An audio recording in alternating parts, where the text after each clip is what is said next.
두 번째 영상입니다. 자, 73쪽이요. 자, 이제 재활보조기구 얘기인데, 자, 요거 좀 읽어드릴게요. 자, 중간 문단입니다. 자, 장애인에게 재활보조기구는 매우 중요하다. 이거 너무 당연한 얘기죠. 자, 그래서 이렇게 재활보조기구에 대한 수요를 조사한 결과, 자, 지팡이가 가장 이제 많고요. 보행기, 그 다음에 이제 휠체어, 여긴 지금 전동 휠체어의 비중이 낮게 나타나 있는데, 우리가 의외로 길거리에서 볼 수 있는 건 전동 휠체어가 제일 많아 보이죠. 자, 그 다음에 이제 그 시각장애인 보조기구 같은 경우는 이제 그 안경을 비롯한 저시력 보조기가 이제 꽤 많습니다. 자, 그리고 이제 청각장애인용은 보청기가 이제 가장 많았고요.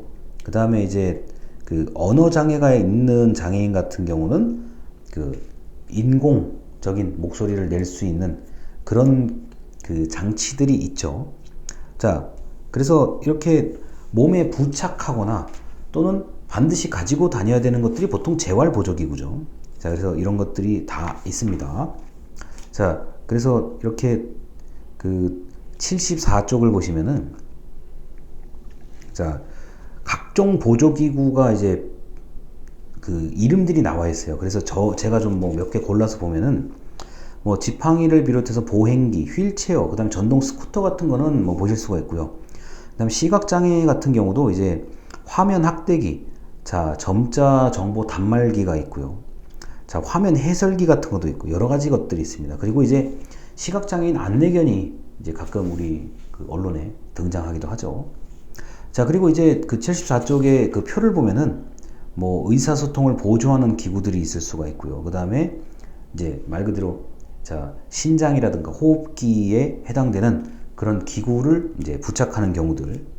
자, 그리고 이제 그 74쪽에 표에 보면은 맨 아래 부분에 이제 뭐 우리가 매트, 방석, 자, 그 다음에 뭐 기저귀, 목욕 의자 이런 것들이 다 이제 장애인 보조기구에 해당한다고 볼 수 있습니다. 자, 그리고 이제 75쪽도 마찬가지야. 자, 보청기라는 게 있고요. 그 다음에 그 인공 와우 이식 수술 같은 걸 하죠. 자, 그렇게 돼 있는 경우도 있고. 그 다음에 뭐 여러 가지 각종 장치들이 많은데요. 저는 이거를 모두 뛰어넘는 게 전 스마트폰이라고 생각을 해요.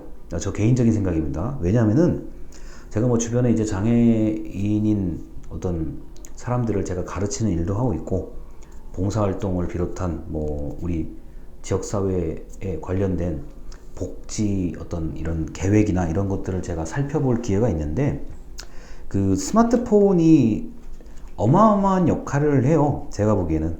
그리고 그 스마트폰에 해당되는 각종 앱, 어플리케이션이 장애인들이 쓸 수 있게끔 개발되는 것들이 많아가지고 초반에는 좀 이상했는데, 스마트폰이 발달하면서 그 앱도 계속 개발이 돼가지고요. 아, 이게 정말 스마트폰이라는 게 이 장애가 있는 사람들에게 엄청난 역할을 한다는 것을 제가 뭐 절감하고 있습니다. 이거는요. 그래서 우리 장애인을 가르칠 때 보면은, 아, 이게 스마트폰으로 그래도 더 이해를 높일 수가 있고 더 편리하게 할 수 있다는 점을 제가 아주 몸소 체감하고 있는 상태입니다.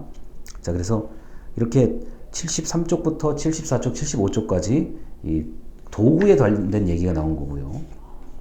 자, 그리고 76쪽에, 자, 76쪽에 이제 계속 자, 장애인 보조 기구에 관련된 가지고 있는지 여부에 대해서 이제 나타나고 있는데, 아무래도 우리가 일상에서 많이 볼 수 있는 것들이 많이 가지고 있는 거예요. 그러니까 우리가 볼 수 있는 거겠죠. 자, 그리고 77쪽을 보면은 정보통신기기 사용 현황인데, 자, 휴대전화, 스마트폰, 여기는 지금 휴대전화하고 스마트폰을 이렇게 구분을 해놨죠. 옛날 전화기와 이제 요새 전화기요. 자, 컴퓨터와 인터넷인데, 이게 스마트폰 사용률 같은 경우는 좀 우리가 나이가 좀 젊은 장애인 같은 경우는 100% 다 사용한다고 봐야 되고요. 그리고 이제 인터넷도 우리나라가 자유롭기 때문에 본인이 인터넷을 이렇게 접속해서 클릭할 수 있을 정도가 되면은 정보통신기기의 사용이 충분히 가능한 상태입니다. 자, 그리고 78쪽을 보면은, 자, 78쪽이요. 자, 그래서 이제 그 장애인의 사회적 특성인데, 이제 교육 수준에 대한 얘기입니다. 그래서 교육 수준 같은 경우는 그 고등학교 이제 졸업까지 하신 분들이 가장 많고요. 자, 그 다음에 이제 교육을 받는데 지장이 없는 형태의 장애인 같은 경우는 대학 이상의 교육 수준을 보이는 사람들도 있습니다. 자, 그리고 79쪽에 보면은 외출 불편 정도인데 맨 위에 줄이요. 자, 혼자서 집 밖으로 외출이 가능하다고 응답하는 경우는 85% 정도, 그 나머지가 외출이 불가능하다고 되어 있습니다. 자, 그래서 그 중에 그런데 이제 혼자 외출하는 빈도가 낮은 장애 유형은 아무래도 그 보호를 어떻게 해야 될지에 대해서 좀 더 고민을 해야 되는 거고요. 자, 그리고 이제 아무래도 집 밖에서 활동할 때 불편하다라고 느끼는 응답이 좀 많은 편이었고요. 절반이 좀 넘고 있습니다.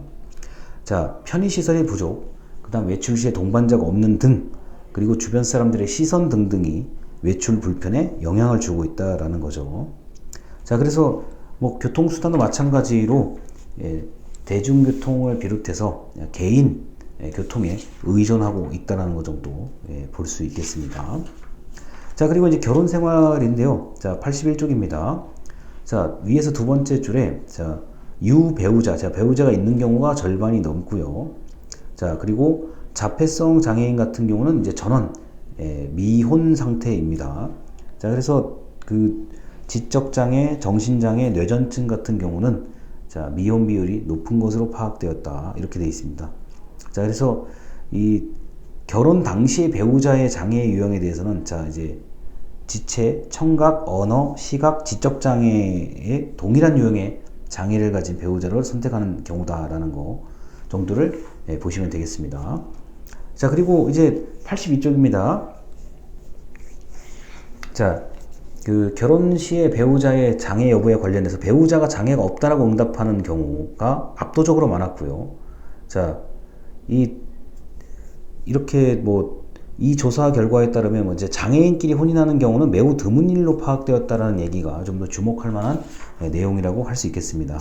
자, 그래서 이렇게 뭐 많은 이야기들이 있는데, 자, 요거는 제가 일부러 통계 자료를 지금 얘기를 안 하고 본문만 얘기를 하고 있습니다. 그래서 통계 자료 같은 경우는 제가 2023년도 얘기를 따로 모아서 좀 설명을 드리도록 하겠습니다.